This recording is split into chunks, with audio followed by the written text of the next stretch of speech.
Hello, we're going to do a face-off today. Got two lovely razors for you.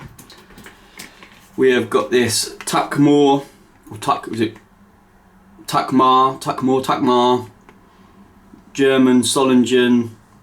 The model's 200. I don't know too much about this brand, this make, other than they're in the same kind of category as the highest sort of Solingen makes, really. And it is this one. You've seen it, I think. I'm sure I showed. With the mother of pearl and the Abalone shell. Just a beautiful little razor. Really is. The steel's marvellous on it. It's got a steel liner, when we can see that. There's a really thin steel liner that I assume is stainless. And then mother of pearl. It's all sort of pearls, all like pinned to it with little tiny micro peening. One sort of two on each sort of section, really, including the pivots. There's a tiny little crack in the top section just there. I don't know if you can see that, but it's very stable. Don't look like it's gonna, well, do anything.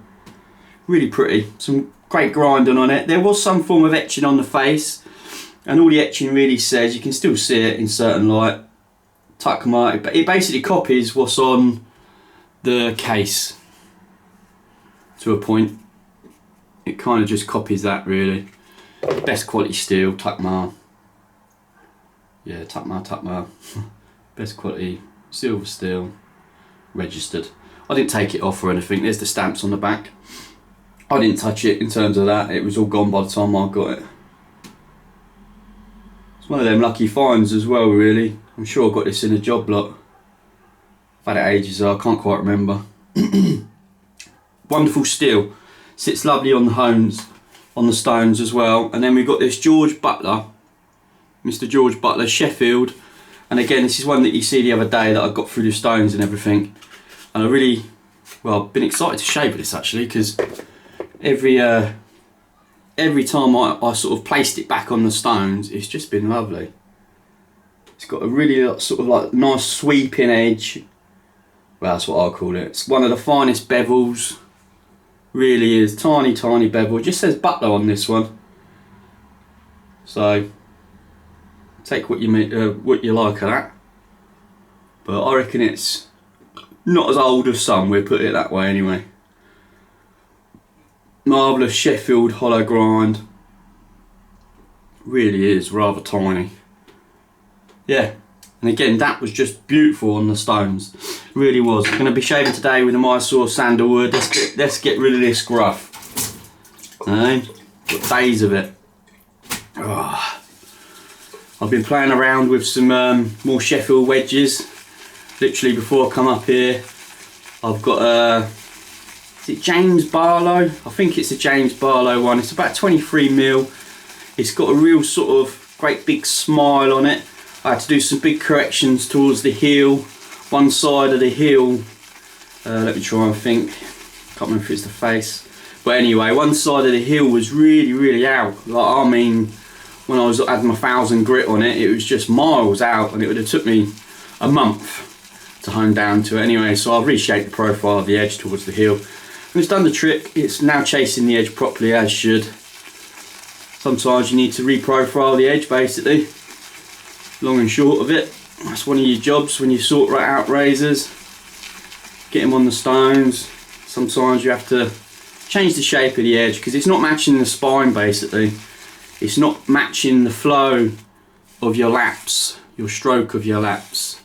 That's the way I kind of look at it. There's probably some other terminology of saying, but hey up. I've done some listing on eBay this week as well if anybody's interested. Right. Let's see what we've got here. Oh dear. Been horrible weather again. Never puts you in the best moods.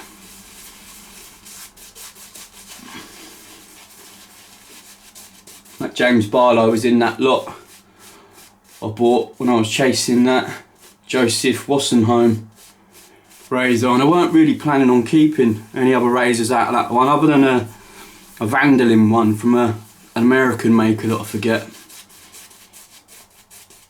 just because I've never had a razor with loads of vandalum in it. But I might keep this James Barlow one as well, because it's acting really, now I've sorted the heel out, even though it's got a big smile, especially towards the toe and everything, it's really sitting on the stones lovely, both sides. And like I've mentioned before, and as you well know if you hone your own razors or restore in any way, wedges can be an absolute pain, and it's just because of the amount of metal that you've got to get off to correct things if they're a bit wonky or just out. So it really does create like a problem of just time really, and you can get a bit disheartened with the wedges sometimes, especially if they've got a rock on one side or even both. It really can be a bit demoralising.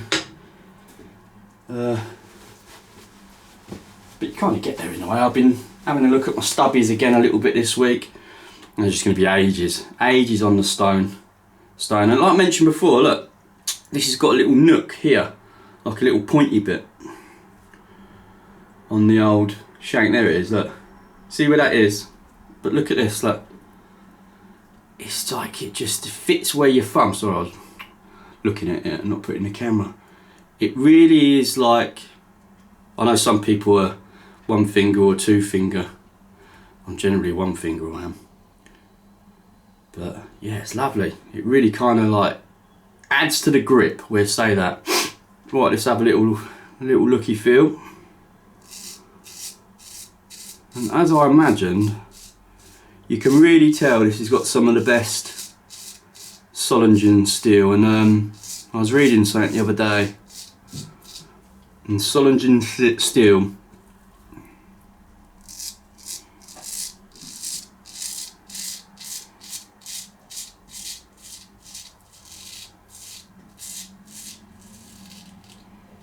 was described as hard and crisp, and that is especially true with this razor. As soon as I read it, I was like, you know, I've had a few Soligens come through me this kind of last 2-3 weeks.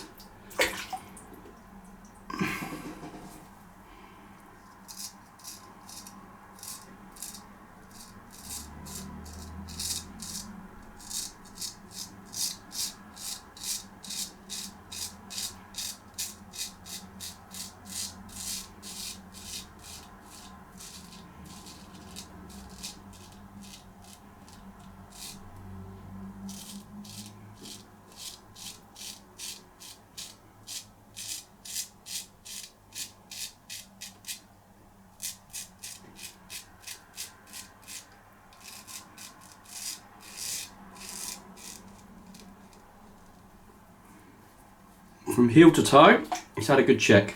Yeah, it's nice.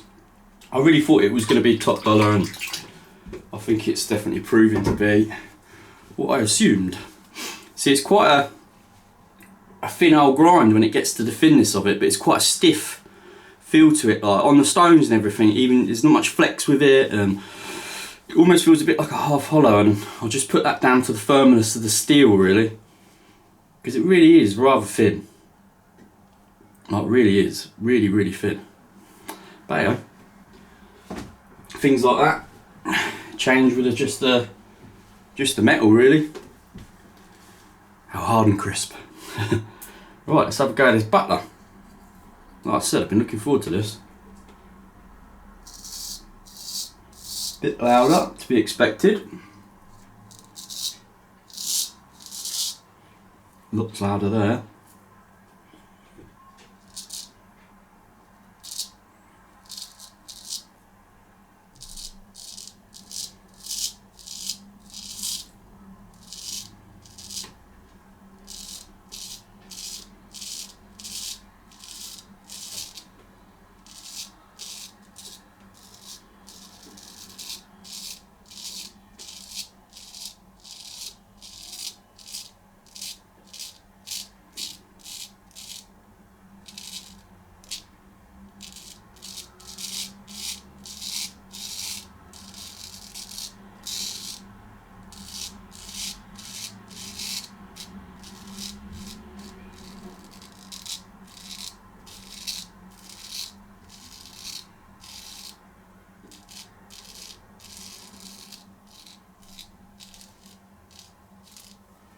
Lovely.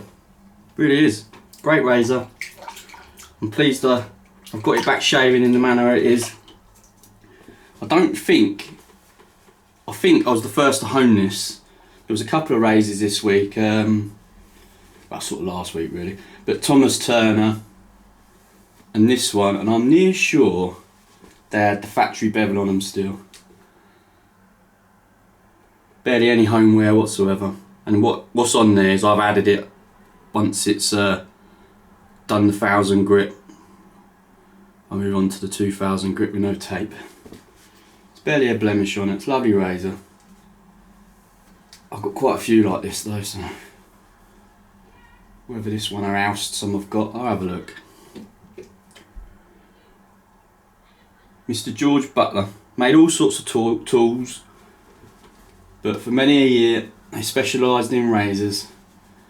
Like going back to that Tuckmar, I can't really find much about it, other than everybody suggests that it's kind of like a... I'm going to stop there, lads. Today, got some stuff to get on with. Let's have a bit of a feel, because that feels really close for a one pass. Like I said in my last video, or the one before, I can't quite remember now. I've made progress with my edges, man, and I genuinely have. Like even this week I've been honing a few more, or at least getting them up, gearing them to hone, more the grinding phase, which is lower grits to me, 320 and that.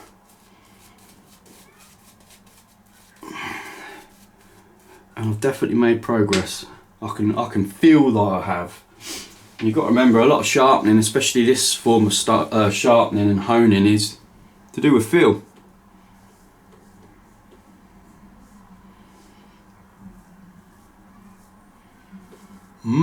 It's really close for a one pass. The Butlers beat it just on that spot, but that could have been my angle a bit. But in my problem area, which is just there, it's about the same. So I'm going to leave it as that. That's good enough for me today, for sure. Right, wash everything down, clean everything, dry everything. Once everything's dry, give it a good go on the strop. When I say a good go, I don't mean loads of laps, because you only need to do enough laps to make it honed for your next shave, basically. Alright, toodaloo, see you later.